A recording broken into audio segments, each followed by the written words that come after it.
Shalom, selamat pagi anak-anakku sekalian. Pagi, Ibu. Iya, bagaimana kabarnya? Baik. Iya, puji Tuhan, baik ya. Sehat-sehat semua toh? Iya, Ibu. Pembelajaran kita hari ini, seperti yang Ibu sudah sampaikan di pertemuan sebelumnya, kita akan melihat tentang jaringan dewasa pada tumbuhan.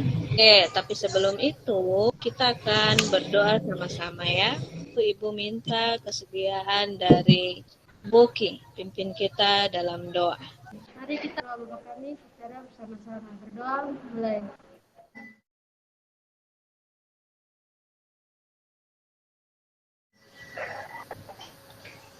Ya, baik.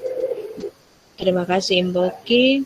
Oke, selanjutnya kita akan melihat sama-sama ya. Ya, kita akan belajar hari ini tentang jaringan dewasa pada tumbuhan. Siapa yang masih ingat apa itu jaringan? Ayo, silakan Ira. Jaringan adalah sekelompok sel yang mempunyai asal, struktur, dan fungsi yang sama. Iya, benar ya. Nah, tujuan pembelajaran kita hari ini, siswa dapat menganalisis keterkaitan antara struktur sel jaringan permanen atau dewasa dengan fungsi organ pada tumbuhan secara baik dan benar melalui identifikasi macam, struktur sel, dan fungsi jaringan tumbuhan. Ya. Kemudian, mengapa kita perlu mempelajari jaringan dewasa pada tumbuhan? Mari kita lihat dalam kehidupan sehari-hari. Ada yang tahu ini gambar apa? Kayu. Kayu. Kayu yang dibakar, yang dah hangus. Kalau yang di sebelah dari apa?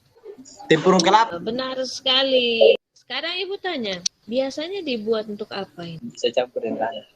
Untuk bakar ikan, ayam. Tempurung kelapa itu keras kan tidak? Keras. Kenapa sampai dia keras? Apa yang menyebabkan sampai tempurung kelapa itu jadi keras? Iya, ini adalah pretest, hanya satu soal saja. Waktunya Ibu kasih 1 menit. Kita lanjut. Nah, kita akan menonton video sama-sama ya.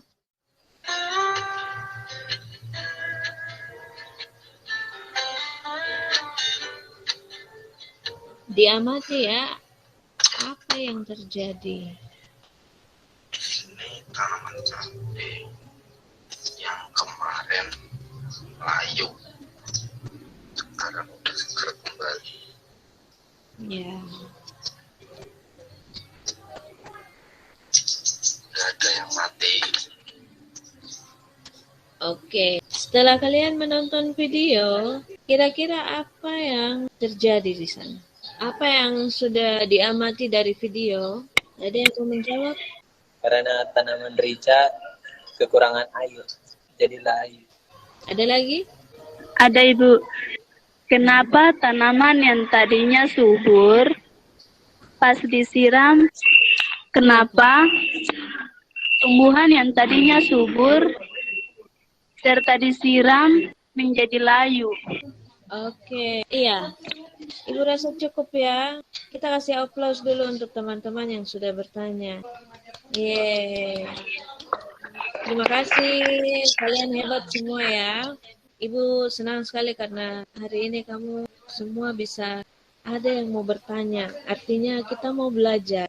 Ibu akan lanjutkan kembali. Kita akan lihat sama-sama. Ibu sudah membagikan LKPD ya.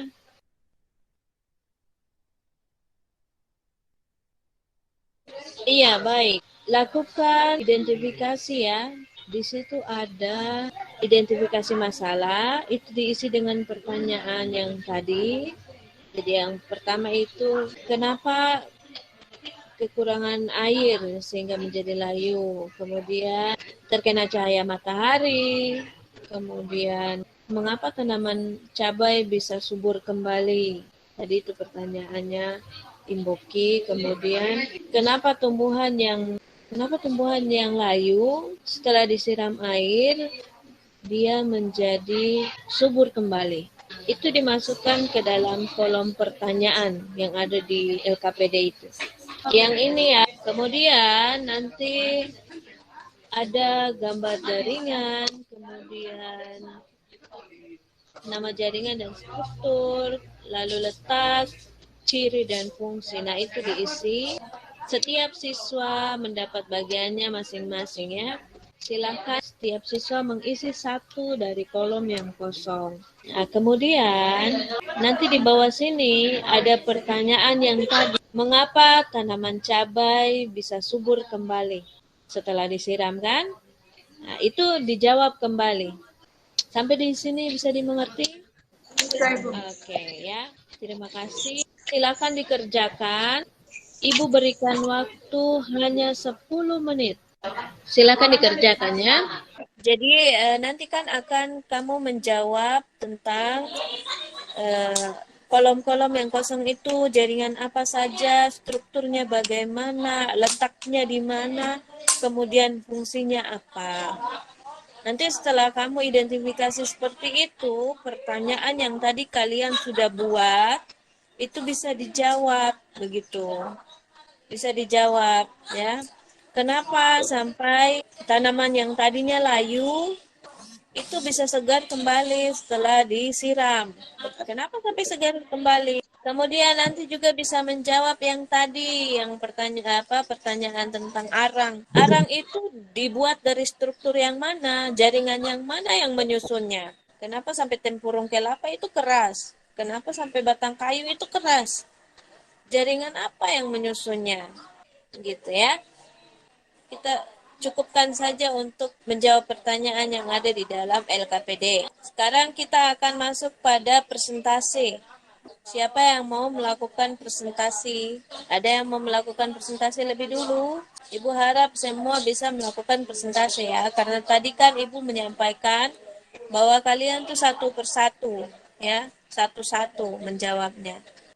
Nama jaringan epidermis, struktur 1 cuticula, 2 epidermis atas, 3 mesofil, 4 epidermis bawah, 5 berkas pembuluh, 6 stoma, 7 rongga udara, 8 sel penjaga, 9 perencim spon, 10 perencim palinsade. Terletak atau berada di paling luar dari tubuh tumbuhan.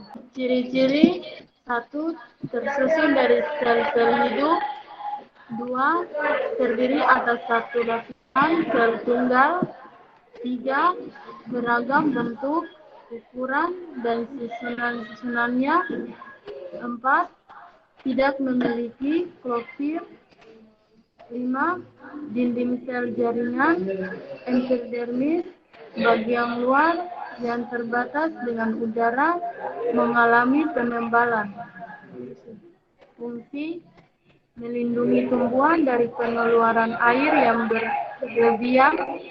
2. Melindungi tumbuhan terhadap kerusakan mekanis. 3. Menjaga dan mengatur suhu tumbuhan. Oke, baik. Terima kasih. Yang lain silakan kita berikan apresiasi kepada Boki dan Ayu. Kita kasih tepuk tangan dulu. Mantap. Baik. Oke. Selanjutnya kita akan menjawab pertanyaan yang tadi. Ya. Siapa yang sudah menjawab pertanyaan yang tadi? Yang tadi di awal kita identifikasi pertanyaan kan? Kenapa tanaman cabai layu? Karena tanaman tersebut kekurangan air dan terlalu terkena sinar matahari. Oke. Baik, Imboki. Silakan Imboki. Mengapa daun tanaman rica bisa layu? Jawaban: kekurangan air. Ketika tanaman kekurangan air akan menunjukkan beberapa tanda seperti daunnya menguning dan layu. Mengapa tumbuhan rica bisa subur kembali? Jawaban: tumbuhan rica yang tadinya layu menjadi subur kembali karena disiram air setiap hari dan menjadi segar atau subur kembali.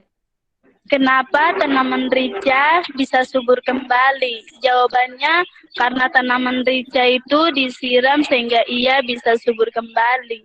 Dan cahaya matahari juga bisa mempengaruhi tanaman rica subur kembali dan segar. Baik. Terima kasih Ira. Mantap. Iya, sebelum kita masuk kepada kesimpulan, ya, Ibu mau menjelaskan sedikit ya. Jadi, ketika tanaman itu layu, kemudian disiram oleh air, kita siram dengan air, kemudian dia jadi subur kembali, ya kan? Jaringan yang berperan untuk mengangkut makanan ya dari akar ke daun itu apa? Jaringan endodermis. Jaringan karet. Kemudian yang ketiga, jaringan. Ibu, jaringan kolensin. Iya. Yang berikutnya, yang kelima itu adalah gambar jaringan pengangkut. Nah, di situ sudah ada fungsinya masing-masing kan? Tadi sudah dibacakan. Ciri-cirinya apa? Ya, letaknya di mana? Itu kan tadi sudah dibacakan. Nah, sekarang Ibu mau tanya, jaringan yang berperan dalam mengangkut makanan itu jaringan apa? Jaringan pengangkut. Coba dipikirkan hubungannya dengan tanaman cabai yang tadi layu kemudian jadi segar kembali itu apa? Gitu ya.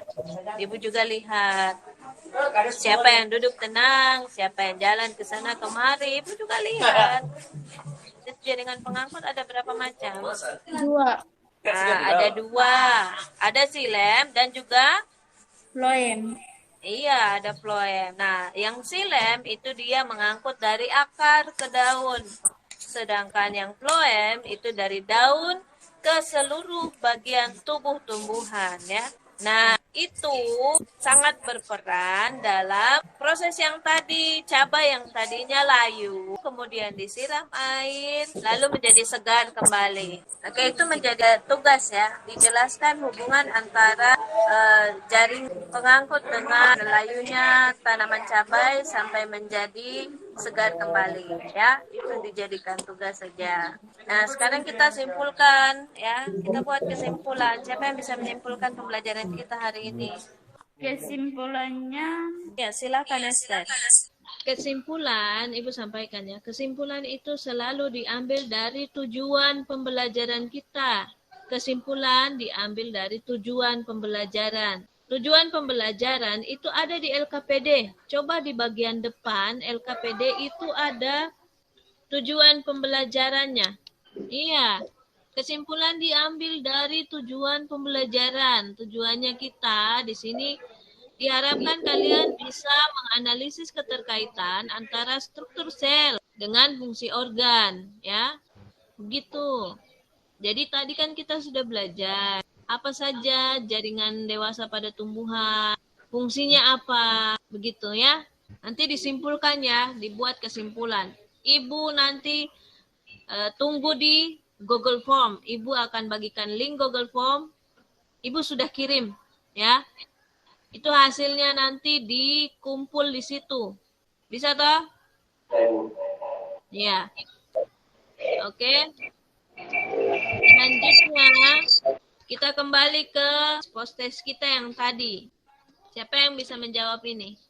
Itu nanti dijawab ya, post-testnya. Tugasnya yang tadi ya, tugasnya yang tadi, pertanyaannya dijawab, dikaitkan hubungannya. Dikaitkan hubungan antara, baik, pembelajaran kita sudah selesai. Ya, terima kasih. Nanti kita akan belajar lagi. Seperti itu. Tetap tugasnya dikumpulkan. Ibu kasih batas waktu sampai hari ini saja. Tugasnya dikumpulkan. LKPD yang tadi Ibu sudah kirimkan di WA, itu dikirim lewat situ. Di foto, ya. Di foto. LKPD-nya di foto, baru dikirim. Lewat link yang tadi, ya. Bisa? Bisa. Sebelum kita mengakhiri pembelajaran kita di siang hari ini, Ibu minta Esther pimpin kita dalam doa, yuk.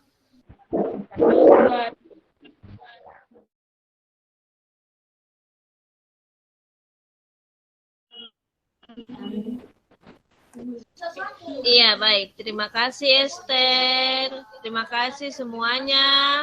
Kalian sudah belajar dengan baik. Ibu harap tugasnya dikerjakan. Oke, itu saja. Baik, shalom, selamat siang. Terima kasih semua.